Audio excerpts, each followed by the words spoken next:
bi radi živeli boljše, da bi bili bolj zdravi pa srečni. Ja, začnite se ukvarjati s sabo, ne sosedi. V oddaji Klepet ob kavi vam zaupamo kako. Nezadostno ena. Ja, nočna mora mnogih staršev in včasih bolj nočna mora staršev, kakor pa učencev. O tem, kako pomembne ali pa nepomembne so pravzaprav ocene, smo govorili tudi s Cvetko Rutar, ki v mesecu marcu pripravlja posebno delavnico za starše. Dajmo preveriti in pogledati v naš arhiv, kaj nam je zaupala takrat. Zelo bistri otroci in imajo dobre ocene in potem staršev ne vidiš skoraj. Oziroma pridejo nekako bolj za tisti pred koncem, tamle marca, aprila, maja, se začne bolj hoditi, ne pa malo barantati včasih za ocene. Mene to tudi zelo moti. Zelo moti me, da me ne vprašajo o tem, kako se obnaša, kako je z drugim, kaj je. Saj jaz jim kljub vsemu to povem, ampak vidim, da je v prvem planu so ocene. Jaz jim skušam povedati in se z njimi pogovarjati, da če je kakšna slabša ocena, da ne pač ne sekirajo otroka za to. Lahko je bil slab dan, lahko je morje vzrokov, zakaj je tista slabša ocena prišla in da pač je to nek pokazatelj, da mogoče ni bil najboljš pripravljen in da se v tej smeri z otrokom pogovarja.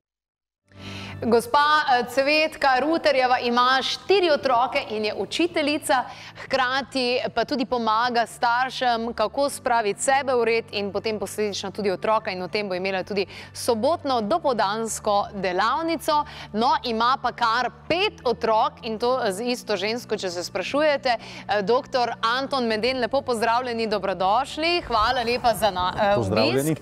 Vi ste sicer doktoriral iz kemije, ampak sicer ste kar izvoljeni. Sicer ste, moram pogledati, ker moram priznati, da nisem vedela, da to sploh obstaja, ampak verjetno zato, ker nimam otroka. Predsednik Zveze aktivnih svetov staršev? Aktivov svetov staršev. Aktivov svetov staršev Slovenije. S čim se vi pravzaprav tam ukvarjate? Na zvezi poskušamo delovati na 2 ravneh oziroma v 2 smereh. Osnovni nagib, zaradi katerega so se sveti staršev začeli povezovati, je to, da čutimo, da so nekateri problemi, recimo v osnovni šoli predvsem, taki, da jih lažje naslovimo, lažje se o njih pogovarjamo, lažje jih rešujemo, če se sveti staršev osnovnih šol povežemo v skupine, ki jim rečemo aktivi, po zgledu aktivov učiteljev, strokovnih aktivov učiteljev. Tukaj imamo pač aktive svetov staršev, torej vsaka šola po zakonu svet staršev ima in potem sveti staršev imajo tudi določene naloge v šoli. Te naloge v določeni miri, to smo zaznali, presegajo okvir posamezne šole, zato smo se začeli povezovati. Sveti staršev v skupine, ki so v glavnem regionalno organizirane, tako da smo blizu eden drugemu. V mestih je tudi ustanovitelj teh šol ponavadi isti, torej na eni strani tudi isti sogovornik, se pravi mestne občine. Tem skupinam rečemo aktivi. Potem je pa nacionalna zveza, torej zveza aktivov svetov staršev, kjer se pa ti aktivi, torej v naslednji stopni te predstavniške piramide, povežemo na državni ravni. Se pravi, teh aktivov je trenutno v Sloveniji delujočih 17-18 in toliko članov potem šteje tudi nacionalna zveza. Pokrivamo pa približno polovico, dobro polovico slovenskih osnovnih šol oziroma svetov staršev teh šol. In vi kot predsednik in tudi ustanovitelj te zveze ste ta glavni starš v Sloveniji? No ja, ne bi temu tako rekel. Imam v okviru zveze seveda določene zadolžitve, določene pristojnosti, predvsem odgovornosti, ki so mi jih kolegi zaupali. Jaz se trudim, da bi jih pač dostojno opravljal. Že več kot 10 let to vse skupaj tudi traja. Zveza je bila ustanovljena leta 2011, junija 2011. Ampak niso pa vsi starši tukaj aktivni, recimo, kakor ste vi, pa vsi tisti, ki v tem sodelujejo. Kakor smo slišali gospod Cvetko, ne vem, kakšne izkušnje imate vi, veliko staršev zanimajo samo ocene in tukaj se pač potem konča nekako. Glejte, prej ste rekli, glavni starš, to nikakor ne, v ničemer boljši ali pa slabši od katerega koli drugega starša v Sloveniji. Res pa je, da pri tem svojem delovanju srečujem veliko staršev z različnih šol, različna okolja spoznavam in lahko rečem takole, da se lahko pogovarjava o tem, kaj je to veliko in kaj je malo. Starši, ki jih srečujem v okviru Zveze staršev, večinoma niso v tej kategoriji. Torej, jih zanima še marsikaj drugega kot samo ocene in ravno zato se tudi združujemo in smo aktivni.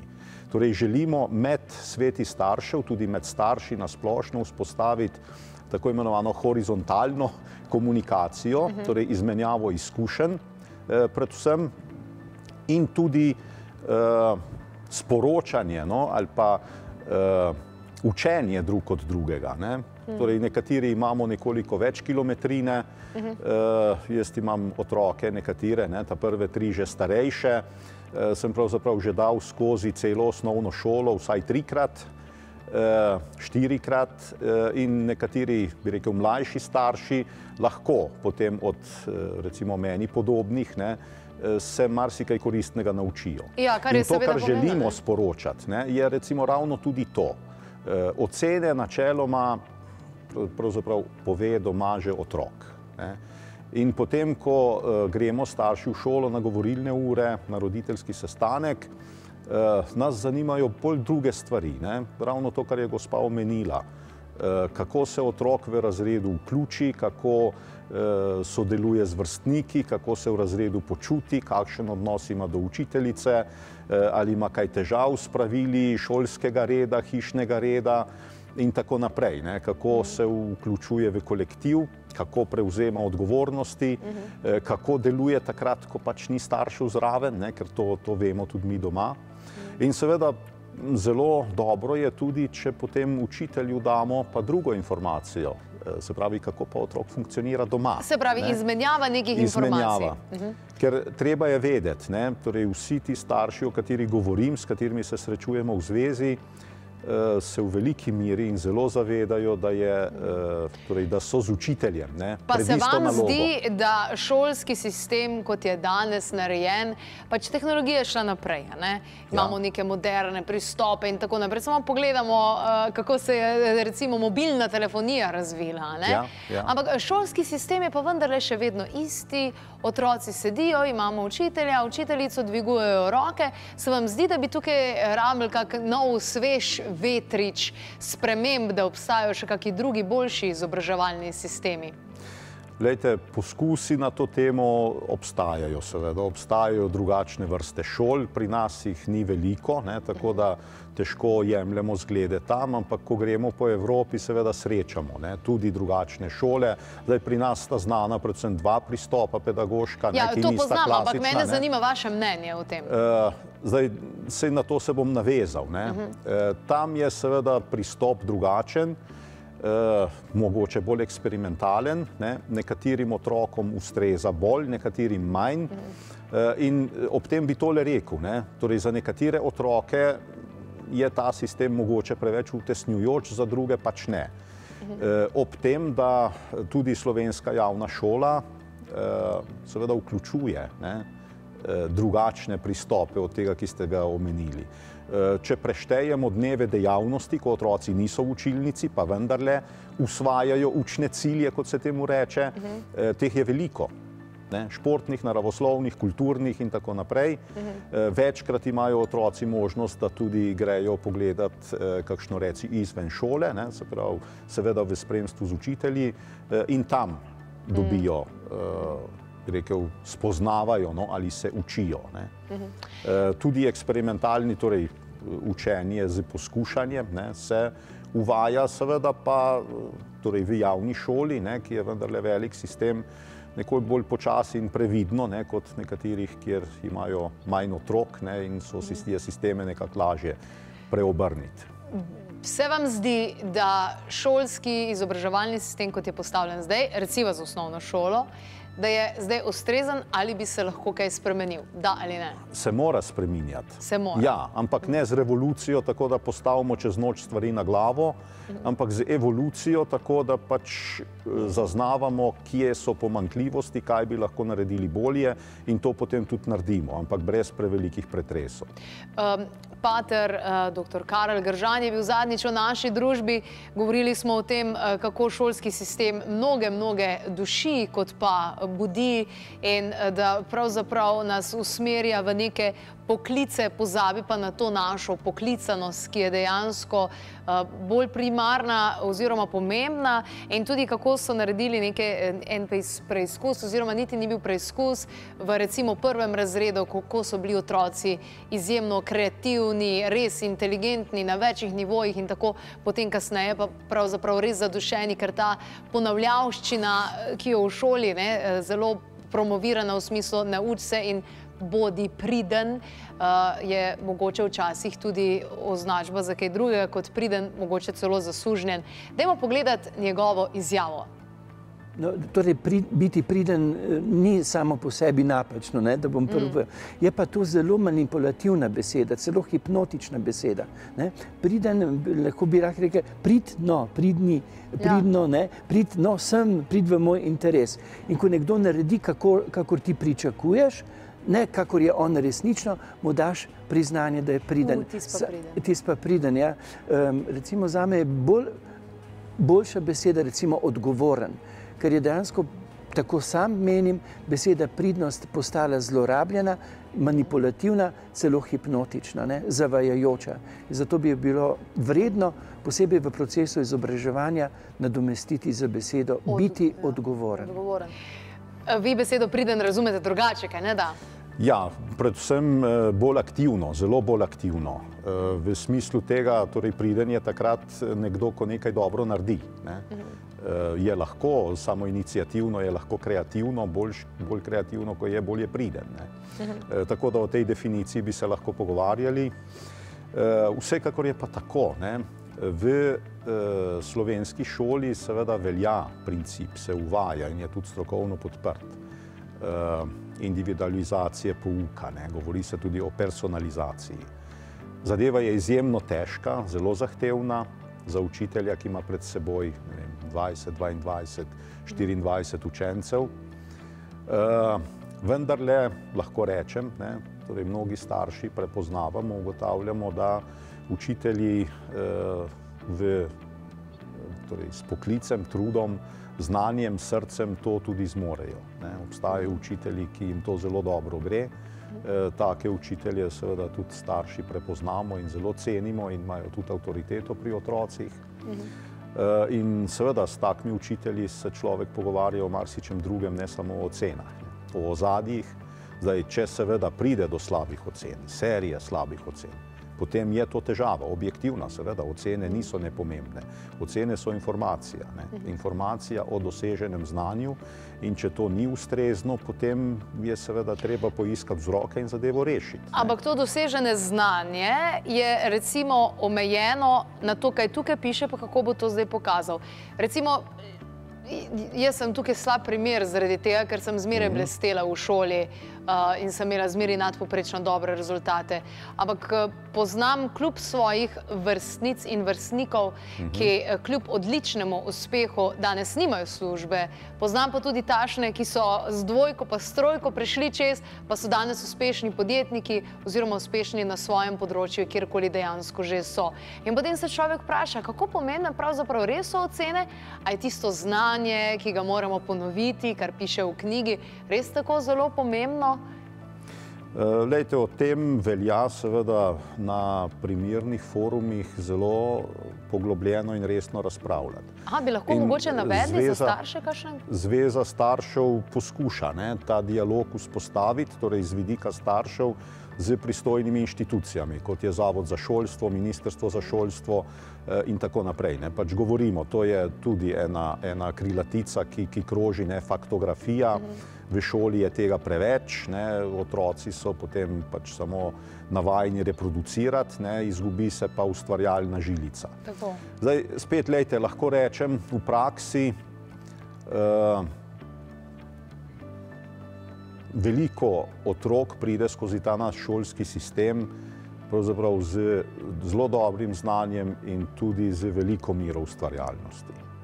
Veliko jih pride, zato ker učim na fakulteti in seveda dobim študente, ki so seveda končali osnovno šolo in srednjo šolo, in če bi človek gledal zelo črno, potem bi morali biti to dejansko zamorjeni, ukalupljeni, brez lastnih idej, torej mehanični ponavljavci nekega znanja, pa niso, veste, pa niso. Večina jih ni. In torej v mnogo primerih se pokaže, da ocene nekaj štejejo. Torej, ko se znajde študent pred neko težavo, nekim problemom, torej take seveda slejko prej naletijo. Pri diplomah morajo biti kreativni in takrat seveda se pokaže, koliko kdo rabi oporo, koliko je kdo samostojen in tako naprej. In tam se vidi, da vendarle tudi predhodno doseženi uspeh je neko ogledalo, ne pa vedno. Ljudje smo različni. Absolutno. In raznolikost, kako je pomembna. Jaz verjamem, da v našem šolskem sistemu, torej ob seveda tem, da učitelji dobro delajo, da tudi starši odigramo svojo vlogo, se da dovolj dobro priti skozi z potrebnim znanjem in potrebno kreativnostjo. A veste, kaj me zanima? Recimo, vi, ki ste starši skupaj, pa tak naprej, pravzaprav vi imate odlično priložnost, ker ste in učitelj, torej profesor, in dejansko starša, imate tukaj še širši pogled.